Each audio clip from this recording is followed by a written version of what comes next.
PEGI 18.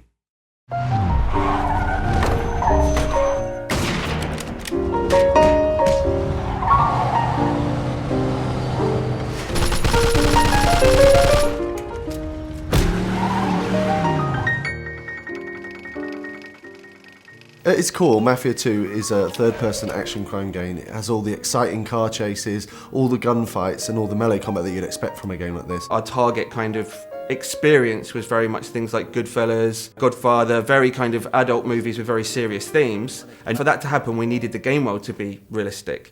Shooting is one of the most important things in the game, and obviously, as we try to be realistic, our weapons are quite lethal.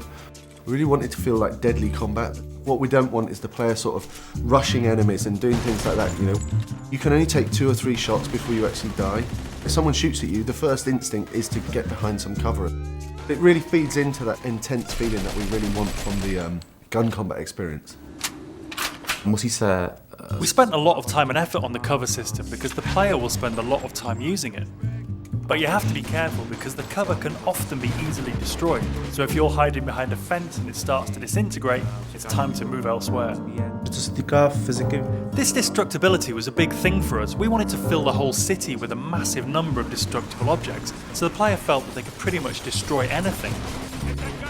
The player can use a wide range of weapons, from pistols to submachine guns. Of course, we had to include the classic Tommy gun that everyone knows from the Mafia movies. We do massive explosions from different stuff, like vehicles can be exploded. With some Molotov cocktails, they'll sort of set fire to the gasoline as it falls on the floor. And all these different things are things that you'd sort of expect from the 40s and 50s weaponry. Melee combat in the game is a really sort of visceral experience. We wanted it to feel really brutal. So it's a very simple system. Using 2 buttons, you perform these either hard punches or light punches. And then using a combination of these, you perform these finishing moves. And the coolest thing is these finishing moves are sort of context sensitive as to where you are in the world. So if you're stood near the hood of a car, then the player might punch a guy and then sort of smash his head against the hood of the car, which is a really cool thing. The driving model is very realistic. So you drive these things, they really feel like period cars. They feel very heavy, they feel really satisfying when you're driving them around. Once you get familiar with the controls, there's a real skill to doing the handbrake turns, the donuts and the skids in the street. The inspiration for these has been the cars and the car chases that you see in gangster movies. So if you visualise a gangster movie chase, you know, the cars screeching around the corner with the smoke coming off the tyres, guys shooting out of the windows with Tommy guns, this is very much one of the key goals for the driving experience.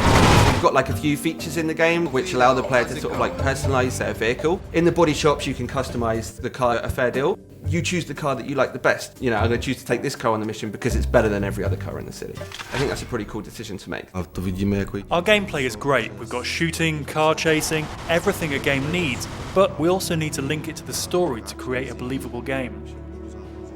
We needed to move away from some of the more arcadey conventions that you see in other open world games and focus more on a realistic experience for the player, so the player behaves like a mafia gangster.